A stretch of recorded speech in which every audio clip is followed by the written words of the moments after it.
जय हिंद दोस्तों। Solve physical fitness academy में आपका स्वागत है। सबसे पहली बात, मैं आप लोगों का कल से मैं क्लास ले रहा हूं, तो आज का क्लास का दूसरा दिन है, जिसका प्रैक्टिस सेट हम करवा रहे हैं बिहार पुलिस का। प्रैक्टिस सेट नंबर 2 है। सेट नंबर 2 का सबसे पहला क्वेश्चन है, भारत के सर्वप्रथम मुख्य चुनाव आयुक्त कौन थे? ऑप्शन नंबर के सुंदरम, एसपी सेन वर्मा, सुकुमार सेन या राय मन्नर। दोस्तों, सबसे पहले मुख्य चुनाव आयुक्त होता क्या है, ये हमें समझना बहुत जरूरी है। सबसे पहले अपना जो भारत का इलेक्शन कमीशन है, इसका स्थापना 25 जनवरी 1950 को हुआ था।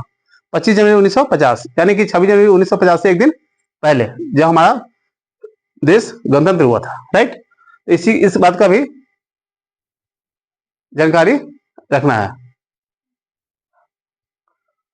तो और मुख्य चुनाव आयुक्त का नियुक्ति कौन करता है? राष्ट्रपति करता है। तो हमें ये भी जानकारी होना चाहिए।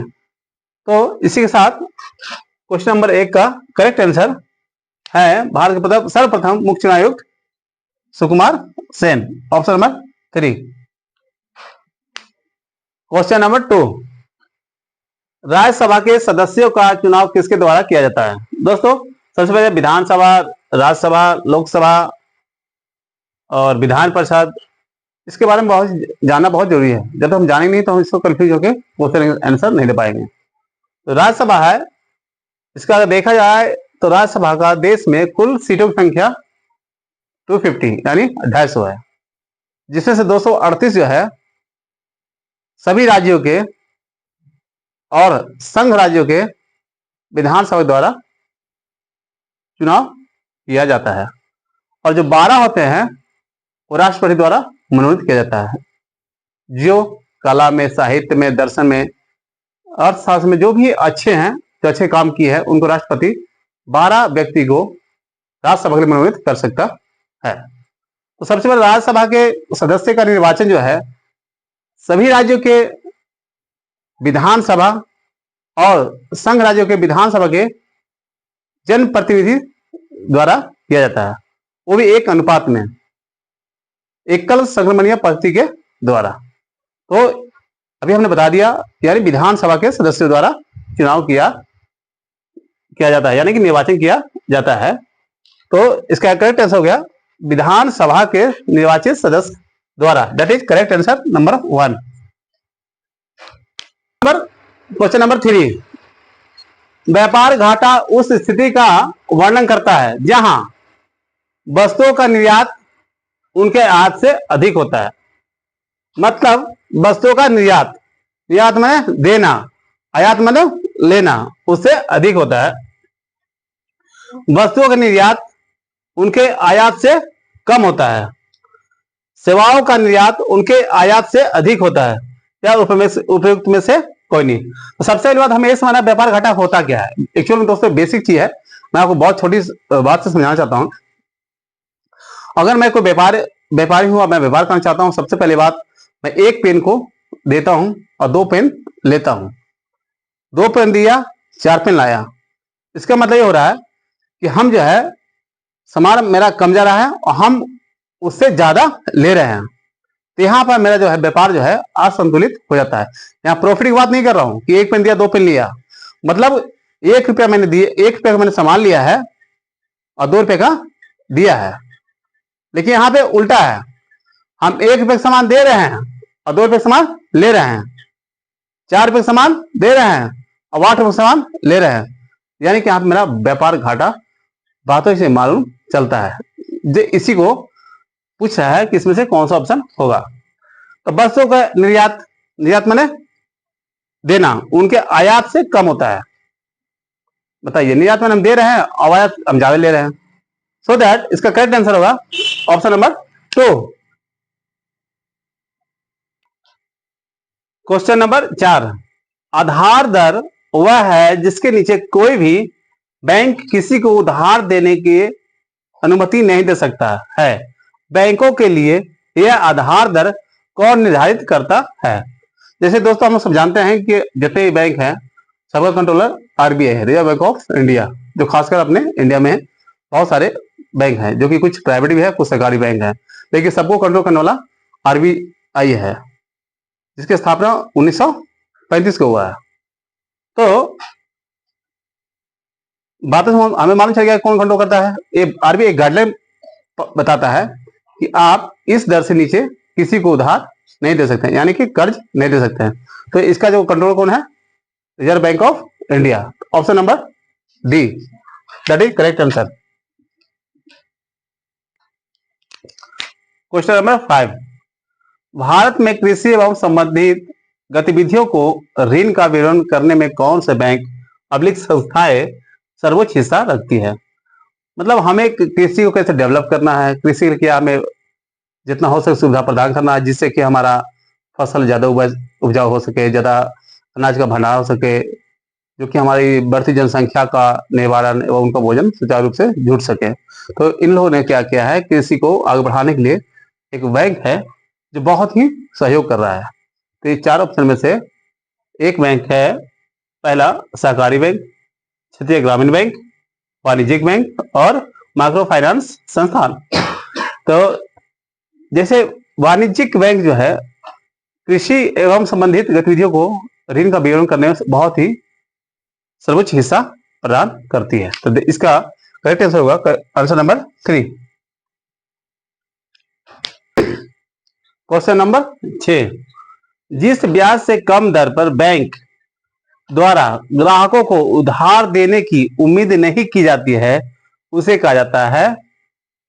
ऑप्शन नंबर 1 जमा दर, आधार दर, प्रमुख उधार दर या बैंक दर। तो दोस्तों पहले इस बात को समझना कि जिस ब्याज से कम दर पर बैंक द्वारा अपने ग्राहकों को उधार देने की उम्मीद नहीं की जाती है, मतलब वो जो बैंक है बताता है कि आपको इस दर से नीचे हम उधार नहीं दे सकते हैं। तो इसी को क्या कहा जाता है? एक बेस होता है, एक आधार होता है। That is correct answer option number 2, आधार दर। क्वेश्चन नंबर 7, भारत में नाबार्ड बैंक किसको पुनर्वित्त प्रदान नहीं करता है? पुनर्वित्त मतलब जिसको सपोर्ट नहीं करता है। तो दोस्तों हमारे साथ ऑप्शन आ गया, ऑप्शन नंबर 1 अनुसूचित वाणिज्यिक बैंक, क्षेत्रीय ग्रामीण बैंक, निर्यात आयात बैंक, राज्य भूमि विकास बैंक। राज्य भूमि विकास। तो अभी हमने क्वेश्चन पढ़ा नाबार्ड के बारे में। तो सबसे पहले हम नाबार्ड का फुल फॉर्म हमें जानना बहुत ही जरूरी है। तो मैं लिख देता हूं, इसका आपको फुल फॉर्म भी आ सकता है।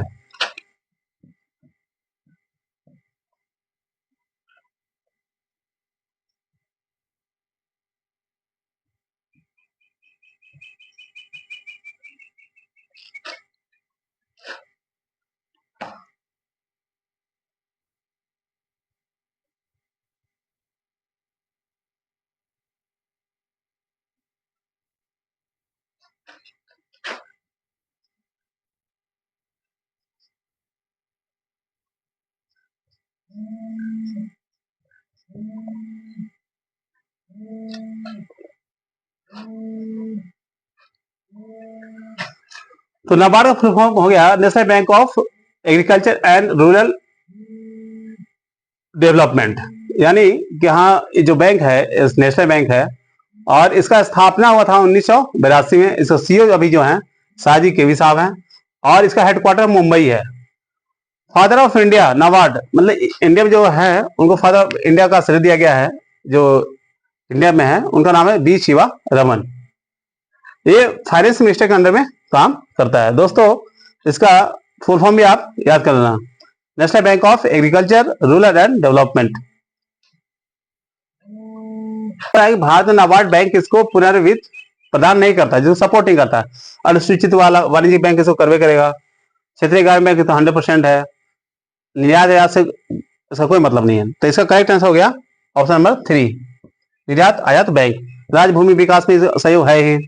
और हाँ इसका एक और ध्यान से फुल फॉर्म देख लें, national bank of agriculture and rural development plus इसका स्थापना 1982, सीईओ साजी केवी साहब, headquarter Mumbai, father of India B Shiva Raman ji हैं और फाइनेंस के अंदर में काम करता है। तो दोस्तों नाबार्ड है ये भारत में बहुत ही जो रूरल एरिया हो गया, क्षेत्रीय हो गया, कृषि हुआ, उसमें बहुत सपोर्ट करता है। क्वेश्चन नंबर 8, प्रतिकूल भुगतान संतुलन की समस्या कब उत्पन्न होती है? प्रतिकूल भुगतान, सबसे पहले बात प्रतिकूल होता है, एक अनुकूल होता है। अनुकूल मतलब आप जहां पे कोई सामंजस्य स्थापित कर सकते हैं, यानी कि आपके अनुसार वहां रहने की व्यवस्था है, आपसे क्लाइमेट साइकिल सब कुछ सेट है, वो अनुकूल हुआ। और आप हैं राजस्थान के, चले गए कश्मीर में, वहां का मौसम आपके लिए क्या हुआ?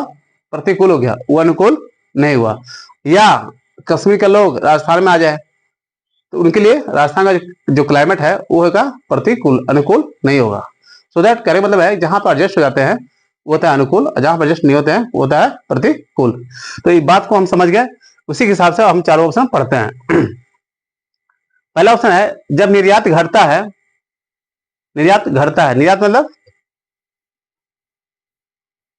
देते हैं तो हम कम देते हैं, तो हमारा निर्यात घट रहा है, ओके, पहला ऑप्शन। दूसरा, जब निर्यात बढ़ता है हम बहुत ही ज्यादा ले रहे हैं, ले रहे हैं, सॉरी, तो प्रतिकूल अनुकूल के बारे में बता दिया मैंने आपको। अभी हम जब हम निर्यात, पहला ऑप्शन है जब निर्यात घटता है, निर्यात मतलब जब हम किसी को निर्गत कर रहे हैं या दे रहे हैं तो वहां पे हमारा घटता है। जब निर्यात बढ़ता है यानी कि बहुत ज्यादा निर्यात मैंने दे रहे हैं, ओके। तीसरा है जब आयात घटता है, आने वाला चीज जो है मेरे पास कम है, कम आ रहा है, डिमांड ज्यादा है लेकिन आ कम रहा है, ओके। चौथा ऑप्शन है जब आयात निर्यात से अधिक होता है, मतलब आयात जो है निर्यात से अधिक होता है, निर्यात हम कम कर रहे हैं और आयात ज्यादा कर रहे हैं। तो दैट्स ऑल, पहले हमने इस बात का क्वेश्चन में चर्चा किया, पीछे क्वेश्चन में सेम क्वेश्चन आ गया आपके सामने। तो इसी को समझना है कि यानी कि एक पेन हम दे रहे हैं और 2 पेन हम ले रहे हैं। 2 पेन का डिमांड, एक पेन का कीमत 1 रुपया, 2 पेन की कीमत 2 रुपया।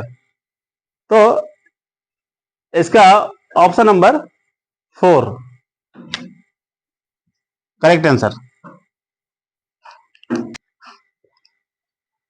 तो भाई सबसे पहला नॉर्मल क्वेश्चन है, निम्नलिखित प्रश्न में दिए गए विकल्पों में से संबंधित शब्द चयन करें। संबंधित मतलब होता है एक दूसरे से जुड़ा हुआ होना, राइट, ओके। जैसे कि सबसे पहला है पार्लियामेंट, पार्लियामेंट ग्रेट ब्रिटेन से संबंधित है, तो कांग्रेस किससे संबंधित है?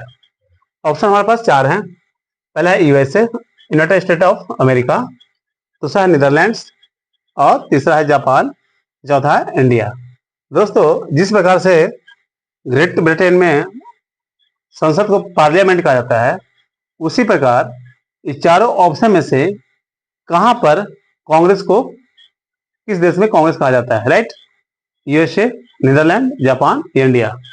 इसका करेक्ट आंसर है USA, United State of America. Netherlands में क्या बोला जाता है? स्टेट्स ऑफ जनरल, यानी कि स्टेट्स जनरल बोलते हैं संसद में, संसद को नीदरलैंड में। जापान में डायट बोलते हैं, इंडिया में पार्लियामेंट या संसद बोलते हैं। इसका करेक्ट आंसर हो गया ऑप्शन नंबर ए, यहाँ पे यूएसए हो जाएगा। क्वेश्चन नंबर 10, मटन चेरी महल कहां पर स्थित है? मटन चेरी महल, मटन चेरी महल को पहले डच का महल भी कहा जाता था, और डच लोग ज्यादा निवास कहां करते थे? केरला साइड में। तो हम इसको, अगर डच का पैलेस आपको याद होगा तो केरला में स्थित है, उसी को हम मटन चेरी महल भी कहा जाता था। सो दैट इसका correct answer option number D, Kerala. Question number 11, एक घर में बिजली के उपकरण जुड़े होते हैं श्रृंखला में, समानांतर में, या तो श्रृंखला में या समानांतर में, या श्रृंखला और समानांतर दोनों में।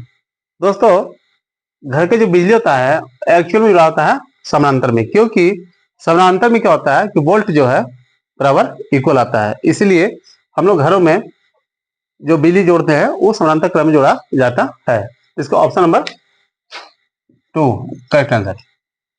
क्वेश्चन नंबर 12, नालंदा विश्वविद्यालय के प्रमुख महान बंगाली विद्वान कौन थे? नालंदा विश्वविद्यालय शिक्षा का एक धरोहर बहुत ही प्राचीन से है, जिसका संस्थापक कुमार गुप्त हैं, जो 427 ईसा पूर्व में किए थे। 12वीं शताब्दी के इर्द गिर्द बख्तियार खिलजी ने नालंदा विश्वविद्यालय को आग लगा दिया, क्योंकि वैसे कहावत है वह नालंदा विश्वविद्यालय लाइब्रेरी में कुरान खोजने गया था। बट हमने ऐसा पढ़ा है, हकीकत हम बता नहीं सकते हैं।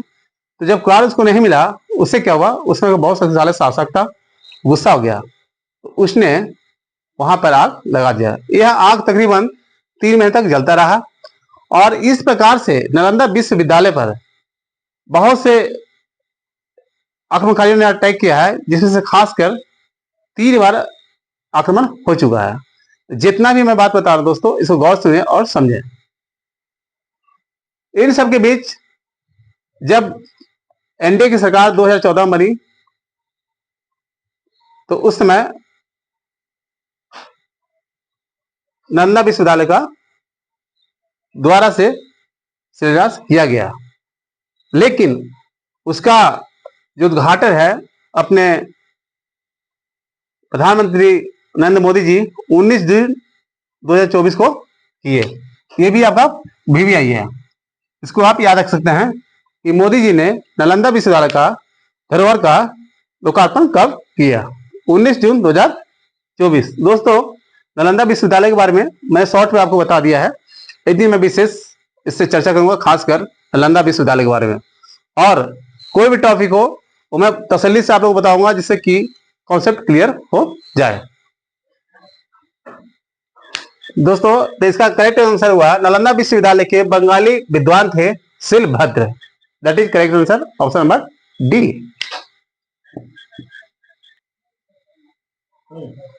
क्वेश्चन नंबर 13, पाटलिपुत्र नगर के संस्थापक कौन थे? चंद्रगुप्त मौर्य, अशोक, उदयन या हर्षवर्धन? दोस्तों, पाटलिपुत्र नगर जो है बिहार में पड़ता है, जो फिलहाल अभी बिहार की राजधानी है। तो इसका जो संस्थापक थे उदयन थे, उदयन। इसका करेक्ट आंसर उदयन है। क्वेश्चन नंबर 14, कांग्रेस का पहला अधिवेशन आयोजित किया गया था? सबसे पहले हमें ये पता है कांग्रेस का स्थापना हुआ था सन 1885 ईस्वी में। ओके, तो ऑप्शन नंबर 1 है ए ह्यूम के अध्यक्षता में दिल्ली में। तो सबसे पहले हम जानते हैं कि ए ह्यूम जो है कांग्रेस के जो स्थापना हुआ था बॉम्बे में हुआ था। तो ये पहले दिल्ली में है, दैट इज रॉन्ग। लाहौर में है, बिल्कुल रॉन्ग। बॉम्बे में है, दैट इज करेक्ट आंसर। तो ऑप्शन नंबर 3 WC के कलकत्ता में कोई मतलब नहीं है, बॉम्बे में इसका स्थापना हुआ था। क्वेश्चन नंबर 15, पहला प्राचीन ग्रीक ओलंपिक खेल कब शुरू किया गया था? ओलंपिक खेल जो होता है हर 4 साल में होता है। पहले स्टार्टिंग में हुआ था, बट उसके बीच में गैप हो गया था किसी कारणवश, लेकिन बाद में भी ओलंपिक खेल जो है लगातार हो रहा है। कितने साल पे ओलंपिक खेल का आयोजन किया जाता है? 4 साल। ओके, सबसे पहले कहा गया था यूनान के एथेंस शहर में स्टार्ट किया गया था। कहा? यूनान के एथेंस शहर में, राइट। तो कब किया था? इसका ऑप्शन 4 है। ऑप्शन नंबर 1 776 ईसा पूर्व, ऑप्शन नंबर 2 552 ईसा पूर्व, ऑप्शन नंबर 3 8 ईसा पूर्व, ऑप्शन नंबर 4 235 ईसा पूर्व। दोस्तों, इसका करेक्ट आंसर हुआ ऑप्शन नंबर 1 776 ईसा पूर्व। क्वेश्चन नंबर 16, निम्नलिखित में से कौन सा नारा सुभाष चंद्र बोस द्वारा दिया गया है? पहला, जय जवान जय किसान, वंदे मातरम, जय हिंद, इंकलाब जिंदाबाद। दोस्तों, सबसे पहली बात, हम एक नारा को देखा जाए तो जय जवान जय किसान का नारा लाल बहादुर शास्त्री जी ने दिया था, ये भी नहीं हुआ क्लियर। वंदे मातरम बंकिम चंद्र चटर्जी ने दिया था। जय हिंद सुभाष चंद्र बोस, इंकलाब जिंदाबाद भगत सिंह। तो इसका करेक्ट हुआ आंसर हुआ ऑप्शन नंबर 3 जय हिंद। और सुभाष चंद्र बोस जी के द्वारा और भी नारा है जो बहुत फेवरेट है, तुम मुझे खून दो मैं तुम्हें आजादी दूंगा। और एक है दिल्ली चलो। तो सुभाष चंद्र बोस के कितने बताया नारा मैंने? 3। जय हिंद, दिल्ली चलो, तुम मुझे खून दो और मैं तुम्हें आजादी दूंगा। क्वेश्चन नंबर 17, अखिल भारतीय दलित वर्ग संघ की स्थापना किसने की थी? दोस्तों जैसे कि हमें पढ़ने से मालूम चलता है, दलित वर्ग संघ के सबसे ज्यादा समर्थक थे डॉक्टर भीमराव अंबेडकर। चारों में से अगर देखा जाए तो नारायण गुरु नहीं थे, ज्योतिबा फुले नहीं थे, लाला लाजपत राय नहीं थे। तो इसका option number 1 B R Ambedkar Dalit Varg Sangh की स्थापना किए थे। क्वेश्चन नंबर 18, निम्नलिखित में से किसकी स्थापना गोपाल कृष्ण गोखले ने की थी? गोपाल कृष्ण गोखले जो थे महात्मा गांधी जी के राजनीतिक गुरु थे। और गोपाल कृष्ण गोखले के गुरु कौन थे? M G Ranade. दोस्तों ये बात याद रखने की जरूरत है। तो ऑप्शन है जमींदारों का सभा, भारत सेवा संघ की सभा और बॉम्बे प्रेसिडेंसी एसोसिएशन या पुनः सार्वजनिक सभा। तो इसका करेक्ट आंसर है भारत सेवक संघ। भारत सेवक संघ, भारत सेवक संघ की स्थापना 1905 में हुआ था, पुणे महाराष्ट्र में। ठीक है दोस्त, इसका ऑप्शन नंबर 2 भारत सेवक संघ। एक बात और मैं बताना चाहता हूं, अगर आपसे कोई पूछे वह किसान कौन था जो महात्मा गांधी जी को चंपारण सत्याग्रह के लिए बुलाया था, ये भी क्वेश्चन आपसे पूछ सकता है। इसका करेक्ट आंसर है रामचंद्र शुक्ल जी। कब आए थे?